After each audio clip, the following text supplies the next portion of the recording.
You ask Tiger to solve.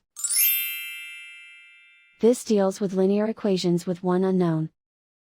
The final result is x equals -2. Let's solve it step by step. Simplify the expression. Simplify the arithmetic. Isolate the x. Divide both sides by -6. Cancel out the negatives. Simplify the fraction.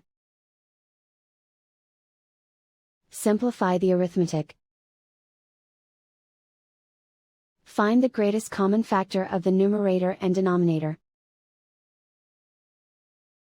Factor out and cancel the greatest common factor. And so the final result is x equals -2.